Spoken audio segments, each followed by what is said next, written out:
Escala en París, Braulio Moro. Bienvenidos a Escala en París, un programa de Radio Francia Internacional en colaboración con la televisión France 24 en español, en el que cada semana damos la palabra a representantes del mundo de las ciencias, la cultura, las artes, los deportes, la política y, claro está, de la sociedad civil. Colombia recibirá en julio próximo a representantes de todo el continente latinoamericano, participantes de la primera cumbre fiscal de América Latina y el Caribe, que tiene como objetivo avanzar hacia una tributación incluyente, sostenible y equitativa, según sus organizadores. Para hablarnos de este importante tema, de sus repercusiones, contamos aquí en nuestros estudios con la presencia de Luis Fernando Medina, que es el representante permanente de Colombia ante la Organización de Cooperación y el Desarrollo Económico, la OCDE. Luis Fernando, bienvenido a nuestros estudios, gracias por acompañarnos. Muchas gracias, Braulio, es un placer y un honor estar acá. El presidente de Colombia, Gustavo Petro, anunció esta importante medida, esta iniciativa en enero pasado. Es una medida, una iniciativa que está recibiendo mucho apoyo a nivel internacional. ¿En qué consiste esta propuesta de cumbre fiscal?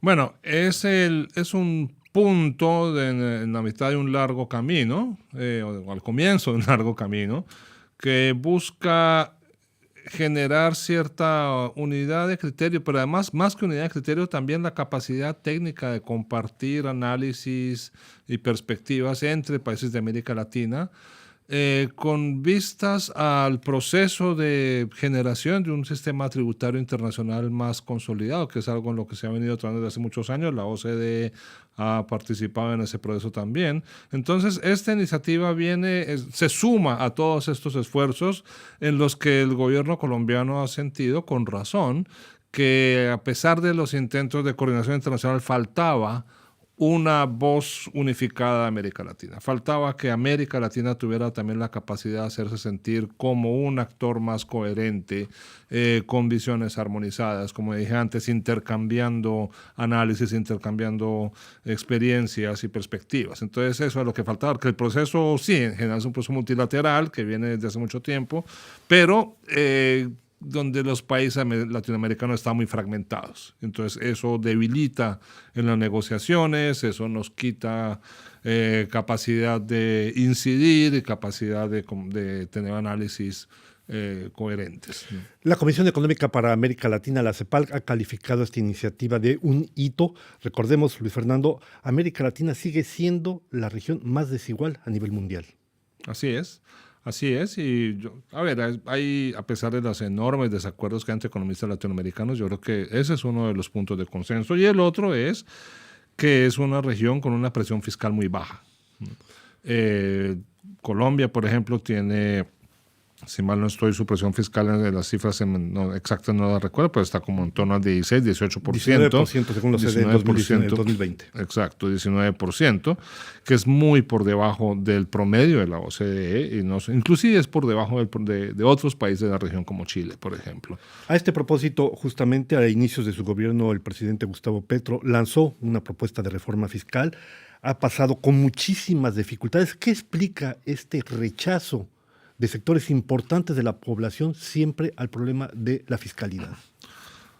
Bueno, pues en todos los países subir impuestos es muy difícil, ¿no? De hecho, yo creo que antes fue mucho lo que se logró. Es realmente un logro legislativo haber pasado esta reforma tributaria. No olvidemos que la administración anterior trató de pasar otra reforma tributaria y no que provocó las revueltas. ¿No? Y la administración Petro fue capaz de pasar una reforma tributaria más progresista, ¿no? Cosa que muchos de nuestros críticos decían que no iba a ocurrir, ¿no? Y ya vemos que ocurrió. Obviamente subir impuestos en cualquier país es difícil. En América Latina creo que es aún más difícil, tal vez, porque primero por la configuración política, el hecho de que pues, tenemos el peso desmedido tal vez de algunos intereses económicos, ¿no? Un sistema democrático donde de todas maneras ese poder económico tiene muchísima influencia, no hay un contrapeso de otros actores como si lo puede haber en Europa. El papel del dinero en los procesos electorales, al igual que en Estados Unidos, es desmesurado. Entonces hay una confluencia de factores que hacen que sea muy difícil subir la tributación. A eso hay que sumarle pues, la dificultad de generar pactos sociales ambiciosos, grandes, precisamente por la fragmentación de intereses y de las bases sociales. Entonces, a todo eso hay que agregar sin duda alguna los efectos de la pandemia que se vivió en el continente latinoamericano entre el 2019 y el 2022. En ese momento, en esos meses, la riqueza de los más ricos aumentó 35%, mientras que el Producto Interno Bruto apenas lo hizo en 4%. Esta desproporción, ¿cómo se refleja? ¿Cómo se explica justamente desde el punto de vista fiscal, Luis Fernando? Bueno, pues como tenemos una tributación débil, quiere decir pues que todos estos aumentos en la desigualdad, digámoslo así, pregobierno, pues no se corrigen después con la tributación. O sea, hay desacuerdo entre economistas sobre qué tanto se debe permitir la desigualdad pregobierno, llamémoslo así, la desigualdad por el producto del mercado de factores. Yo personalmente creo que no debe ser irrestricta, yo creo que no está mal que aún ya en el mercado de factores haya un ingrediente, como se dice ahora, de predistribución, pero bueno, dejando eso de lado, en América Latina la redistribución por la vía fiscal es muy débil, entonces todos estos aumentos de la desigualdad que ocurren por el juego del mercado de factores luego no se corrigen, mientras que en Europa, pues sí, los mecanismos de corrección son un poco más, tienen más tono, digámoslo así. Entonces, se amortiguan un poco estos golpes, ¿no? Eso no es lo que ocurre en América Latina. Lo decía usted, es una región donde la captación fiscal es muy baja. En promedio, según la OCDE, siempre para América Latina se sitúa, en un 22%, alrededor de un 22%. Dentro de los países de la OCDE, esto sube al 34%, casi 34%. Hablamos del caso del presidente Petro, avanzó. El presidente Boric quiso hacer lo mismo y ha habido bastantes reticencias. De hecho, se puede decir que de cierta medida fracasó esa iniciativa. Al mismo tiempo, gobiernos como el de México, del presidente López Obrador, desde un principio dijeron no hay reforma fiscal. ¿Cómo se va a lograr avanzar precisamente en esa cumbre teniendo estas perspectivas tan diferentes? Bueno, ante todo, no quiero creer que ya el proceso de Chile haya fracasado, sobre todo por mi estimado colega Francisco Safi, que está muy involucrado y que lo tenemos allá en este momento en Santiago trabajando en esto. Yo no le quiero dar todavía certificado de defunción a la reforma tributaria de Chile y espero que Francisco la saque adelante. La saque adelante. Sí, obviamente hay mucha...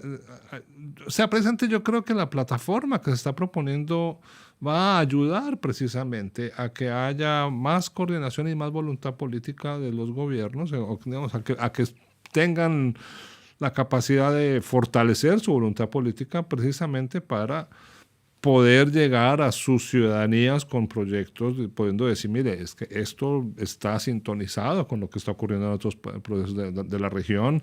Hemos compartido análisis, hemos compartido datos, hemos compartido experiencias. Miren que lo que estamos haciendo acá forma parte de una corriente más amplia. Yo creo que eso puede ayudar, ¿no? Y además el hecho tangible de acudir a las negociaciones internacionales para obtener más beneficios para la región. Yo creo que eso también va precisamente a darle un poco más de juego a los gobiernos cuando quieran abordar este problema de la fiscalidad tan débil, ¿no? Entiendo que uno de los objetivos de esta cumbre, precisamente como usted lo decía en un principio, es la cooperación más que la competencia. O sea, que no se produzca un poco lo que se vive aquí en Europa, que ha habido coordinación, pero tenemos países como Irlanda u otros que bajan mucho los impuestos y que evidentemente crea una especie de competencia desleal. Este sería más o menos uno de los objetivos. Sí, ahora, por supuesto hay que respetar pues, las estrategias de desarrollo de las distintas economías de la región, ¿no? O sea, no podemos ser ajenos al hecho de que en la región hay algunos países que han optado porque, como decía usted, bueno, en el caso de Irlanda, en Europa, en América Latina, también hay países que dicen, no, nuestra apuesta es por una baja tributación. O claramente paraísos fiscales, como Panamá, por ejemplo, por dar algún nombre. Sí. Yo soy embajador, son sus palabras, no las mías. Así es. Entonces, pero sí, obviamente, pues el proceso, obviamente, esas cosas van a dificultar llegar a una posición unificada, pero yo creo que en la medida en que, o sea, todo eso puede ocurrir, esa heterogeneidad puede convivir dentro de un marco de cooperación de todas maneras. De todas maneras, también yo creo que cada vez estamos más cerca de avanzar hacia un consenso de tributación global, ¿no? De hecho, ya el acuerdo que ha venido impulsando la OCDE, por ejemplo, ya contempla un impuesto global del 15%, ¿no? O sea, ya hay cada vez más un entendimiento de que los paraísos fiscales tienen que desaparecer, ¿no? Que no se pueden permitir estas asimetrías tan grandes, ¿no? Entonces yo creo que la iniciativa de Colombia para América Latina va un poco sintonizada con ese cambio y va a ayudar a reforzarlo. Luis Fernando, hacía usted referencia a esta iniciativa del OCDE, que hay que recordar tardó varios años para poder consolidarse, los famosos BEPS, por sus siglas en inglés, que es este proyecto sobre erosión de la base impositiva y traslado de beneficios, una cosa medio técnica, pero que, como lo mencionaba, fija una tasa mínima del 15%. ¿En qué se diferencia o qué puede aportar la Cumbre de América Latina a esta iniciativa del OCDE? ¿Cómo se van a complementar o qué es lo que puede tener como un plus, si se puede decir? Bueno, yo creo que hay varios aspectos. Primero, el proceso de la OCDE todavía no ha llegado a puerto seguro. Está avanzando, posiblemente, yo creo que este año vamos a ver tal vez ya un acuerdo firmado, como con más claridad. Luego falta el premio de montaña de alta categoría, que es la ratificación, De ¿no? cada estado, que es lo más difícil.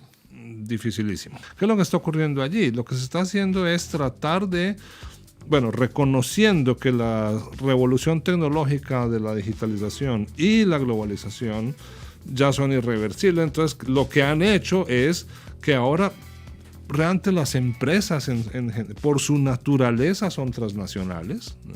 Sobre todo las grandes empresas son transnacionales. Entonces ya es muy difícil saber cómo gravar una empresa, ¿no? La riqueza de una empresa hoy en día es producto de consumidores que están en Colombia, que consumen bienes maquilados en China, transportados por flotas, claro, flotas navieras de Liberia.